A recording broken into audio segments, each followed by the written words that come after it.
The first time I entered the old Miller house, the air was thick with the scent of decay and forgotten memories. It was a place where time stood still, where whispers of the past echoed through empty halls. My name is Alice, and I was once a detective, now retired. But the case of the Miller house still haunts me. You see, it all began on a stormy night in November. The rain was relentless, drumming against the windows like 1,000 ghostly fingers. I received a call from an old friend, a fellow detective, his voice tense with urgency. Alice, you need to come back. We've got something big, something unsettling. I hesitated, the allure of the quiet life pulling at me. Yet, there was a pull, a magnetic force drawing me back to the scene. The Miller house, notorious for its dark history, was about to unveil another layer of its sinister past. When I arrived, the house loomed like a shadowy sentinel at the end of a forsaken road. The once grand Victorian mansion now sagged with neglect, its paint peeling, revealing the wood beneath like exposed bone. Inside, the floorboards creaked under my weight, each step a question, a challenge. What was it about this place that made even the bravest among us shiver? The walls seemed to pulse with stories, dark and twisted. But it wasn't the supernatural that chilled the blood. It was the very human horror that had once unfolded here. As I explored deeper, my flashlight beam caught the glint of something metallic. There, hidden beneath a loose floorboard, was a small, rusted box. My heart pounded. Why would someone hide something in such a secretive manner? The box was sealed, its secrets locked away. But as I pried it open, a chill ran down my spine. Inside, there was a collection of photographs, each face eerily familiar. They were people from the town, people who had vanished without a trace. My breath caught in my throat. Could it be that the dolls, the ones that looked so lifelike, were more than just art? I felt the weight of my own history pressing down on me, the weight of all those unsolved cases, the ghosts of the past. The air grew colder, the silence more oppressive. The photographs, they weren't just pictures, they were obituaries, final moments frozen in time. I remembered the stories, whispered in the shadows of bars, in the quiet corners of the town. The puppeteer, with his peculiar dolls, always creating, always alone. No one had ever seen his work in progress, but the results were unsettlingly perfect. Each doll an uncanny reflection of a person once known, now lost. As I stood there, the silence was broken by a soft creaking from above. My heart raced, and I felt the old, familiar surge of adrenaline. I knew this house held more than just dust and cobwebs. There was a truth here, a dark, twisted truth that had haunted this town for years. With each step up the creaky stairs, I felt like I was walking into the mouth of some ancient beast, one that had swallowed countless secrets. The second floor was a museum of horrors, dolls lined up like silent witnesses to unspeakable acts. Each one, eerily lifelike, seemed to watch me with eyes that held an unspeakable sorrow. Why would someone trap souls within these lifeless shells? What kind of twisted mind could conceive such a thing? The answer, I feared, was closer than I wanted to admit. In the master bedroom, amidst the clutter of tools and scraps of fabric, sat the puppeteer, his back to me.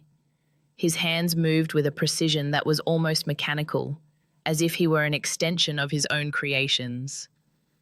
I cleared my throat, the sound jarring in the stillness. He turned slowly, his face a mask of calm, but his eyes, oh, his eyes, they were windows into a soul lost in an abyss. "Detective," he said, his voice like the rustle of old leaves. "I knew you'd come. They all do, eventually." My pulse quickened. "What have you done with them?" I demanded, my voice steady despite the horror growing inside me. He smiled, a smile that chilled more than any winter's night. "I've given them peace, detective. I've given them a second chance. Can't you see? These dolls, they are not just dolls. They are vessels, a way for the departed to stay with us, to live through art, through love." But love? Was this love? Or was it a macabre obsession, a refusal to let go, to accept the finality of death? The dolls, they were not just art, they were anchors, chains binding the spirits to a world they no longer belonged in. And then the realization hit me like a physical blow. The photographs, the dolls, the disappearances, it all pointed to one grim, inescapable fact. The puppeteer wasn't just creating art, he was stealing lives, one soul at a time. My hand went to my side, feeling the cold comfort of my badge. This was my case, my responsibility to solve. The town had to be freed from this macabre puppetry. But as I stepped forward, the puppeteer's gaze hardened and the dolls seemed to shift, their heads turning ever so slightly, as if they were watching, waiting. What would happen if I confronted him? What would be the consequences of unmasking this dark secret? I could feel the oppressive weight of expectation, the silent plea from those faces now encased in porcelain and cloth. As I steeled myself to move, the puppeteer spoke again, his voice a whisper in the heavy silence. "Detective, do you truly believe you can stop what has already transcended the boundaries of life and death?" His words were like a spell, each one crafted to ensnare, to confuse. The room seemed to close in, the walls whispering secrets, their shadows stretching and contracting as if alive with the malevolent intent of their creator. I took a step closer, my feet echoing on the wooden floor, each creak a heartbeat in the oppressive silence. "I don't believe in stopping death," I said, keeping my voice low and steady. "But I do believe in justice. These souls deserve to rest, not to be playthings in your sick gallery." His laughter was a dry, rasping sound, devoid of humor, filled with an echo of madness. "Justice? You speak of justice when you've seen the depth of human cruelty firsthand? Look around, detective. These were not just victims of fate, but of the living, of those whose cruelty made them desire an escape, a sanctuary in death." The room felt like it was tilting, the walls inching closer, the doll's eyes following my every move, their expressions changing subtly, as if conveying a silent message. Was I imagining it, or were they truly reacting to my presence? I focused on the puppeteer, trying to ground myself in reality. No one has the right to play God, to decide who gets a second chance in this manner. This isn't sanctuary, it's imprisonment. His eyes, deep pools of darkness, locked onto mine.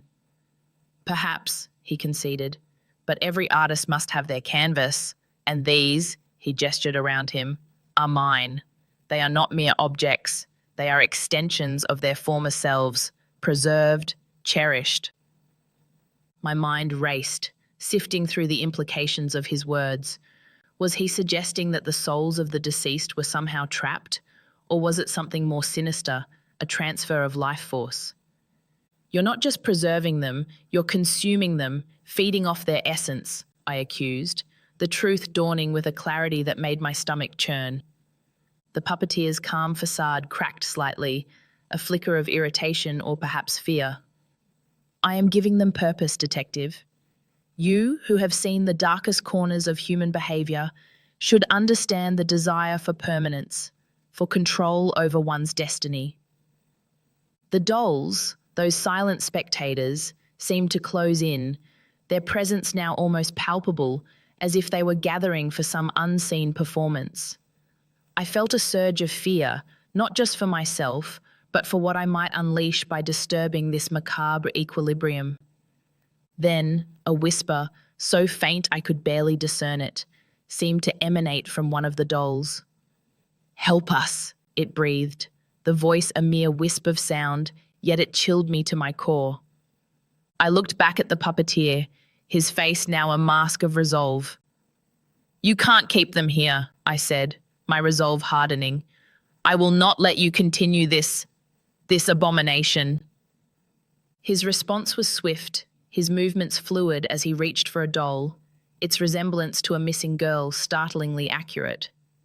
"Then, detective," he said, his voice cold, "you must decide. Will you be another collector or will you set them free?" The tension was palpable, the air thick with the essence of something otherworldly, something wrong. The dolls seemed to quiver in anticipation, and I knew that whatever happened next would alter not just my fate, but the fate of every soul bound in this macabre theatre. I reached for my handcuffs, my resolve firming as the puppeteer's eyes gleamed with an unspoken challenge.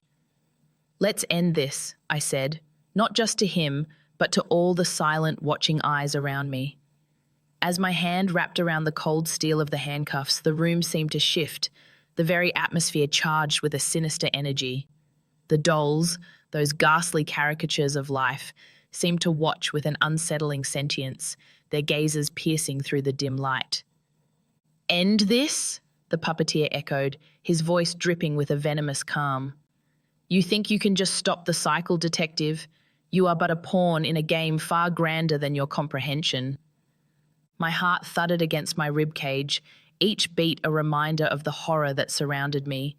I could feel the weight of every soul trapped within these wooden shells, their silent pleas for liberation fueling my determination.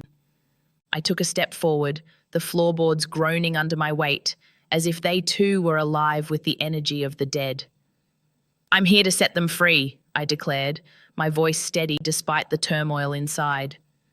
The puppeteer's lips curled into a sneer. "Free them? You think you understand freedom?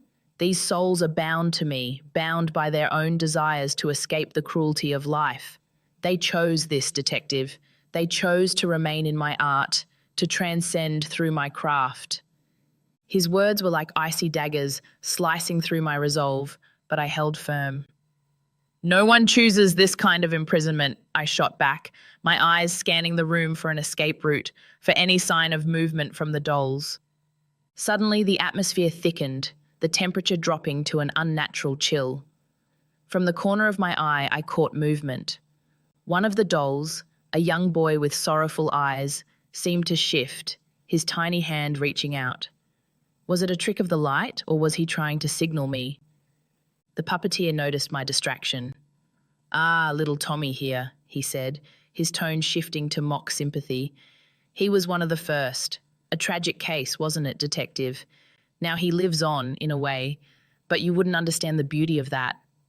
I felt a surge of anger, the rage of injustice fueling my next move.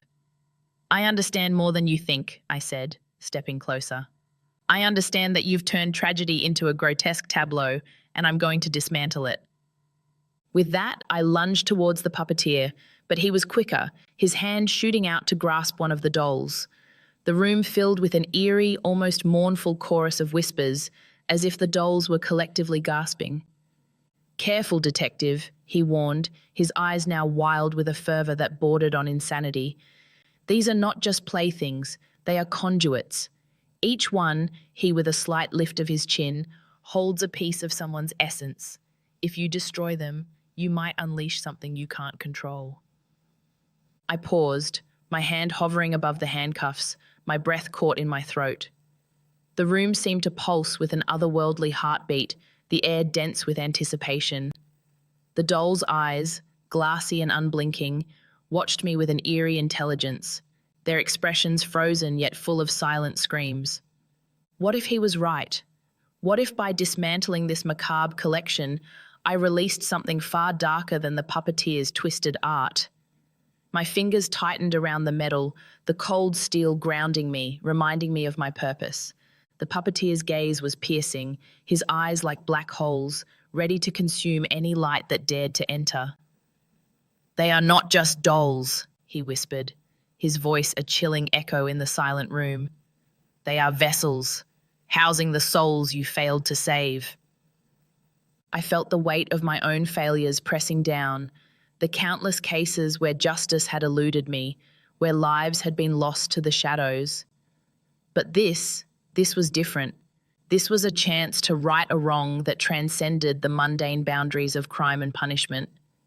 With a steadying breath, I took a step closer, my badge now a beacon of authority in the dimly lit room. "I've seen the darkness that men can harbor," I said, my voice resonating with a newfound strength. "But this isn't justice or art. This is a perversion, a desecration. The puppeteer's laugh was hollow, a mockery of joy. Oh, detective, you speak of perversion as if it were not already inherent in the world you so desperately try to protect. As he spoke, one of the dolls, an elderly woman with a face etched with sorrow, seemed to tilt her head slightly, as if in agreement. I could almost hear the whispers of lost lives, their pleas for liberation echoing in my mind. My resolve hardened, and I moved with purpose. You've given them no peace, I accused, my eyes never leaving his. You've trapped them, exploited them, but no more. The puppeteer's face contorted, not with fear, but with an unsettling calm. Then you are prepared to face the consequences, detective? To shatter the only solace they've known? I nodded, stepping even closer, the distance between us now barely a breath. I am. The room seemed to contract around us, the doll's eyes following my every movement. I reached out, not to arrest, but to understand, to perhaps find a way to end this cycle of horror. As my hand touched the doll of the young boy, his small, cold hand, the atmosphere around me thickened, and for a moment, the world stood still.